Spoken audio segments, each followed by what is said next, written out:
اللہ تبارک و تعالیٰ نے کہا ہے بے شک میں دعا قبول کرتا ہوں، اور اللہ تبارک و تعالیٰ نے ساتھ یہ نہیں کہا کہ میں دنیا میں ساری دعائیں قبول کروں گا، بلکہ اللہ تعالیٰ نے کہا ہے جو دعا تمہاری دنیا میں قبول نہیں کروں گا وہ آخرت میں قبول کروں گا۔ اور جب تم دیکھو گے اپنی دعاؤں کو آخرت میں قبول ہوتا تو تم خواہش کرو گے کہ کاش دنیا میں ہماری کوئی دعا قبول نہ ہوتی۔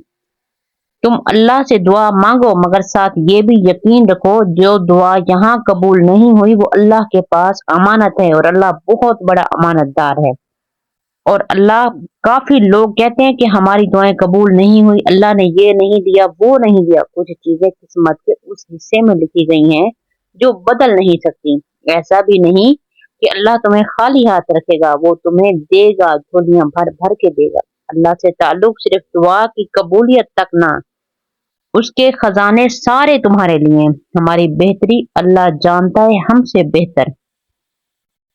کچھ اجر وہ ہمیں دنیا میں نہیں آخرت میں دینا چاہتا ہے۔ تم یہ سمجھ کے مانگنا بھی نہ چھوڑ دو کہ ایک دعا جو تم نہ چاہتے ہوئے بھی مانگ رہے ہو، ایسا بھی ہو سکتا ہے کہ اللہ نے وہ دعا آخرت کے لیے سنبھال رکھی ہو، اور اسی دعا کے ذریعے ہمارا تعلق رب تعالیٰ کے ساتھ جڑا ہو۔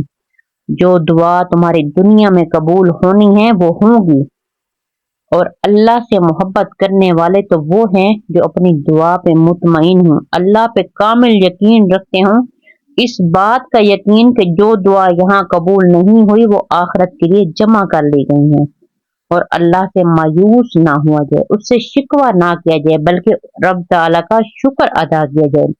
یہی محبت ہے اور یہی اصل محبت ہے، کیونکہ رب تعالیٰ نے خود قرآن مجید میں ارشاد فرمایا ہے لَإِن شَكَرْتُمْ لَأَزِيدَنَّكُمْ، اگر تم میرا شکر ادا کرو گے تو میں تمہیں اور زیادہ دوں گا۔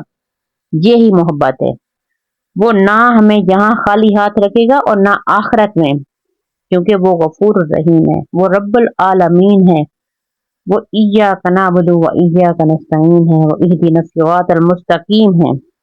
اس لیے دعا مانگو، مگر اس کا نتیجہ اللہ پہ چھوڑ دو، اس کا نتیجہ اپنی مرضی کا نہیں، اللہ کی مرضی کا قبول کر لو تو دنیا اور آخرت دونوں سنور جائیں گی انشاءاللہ العظیم۔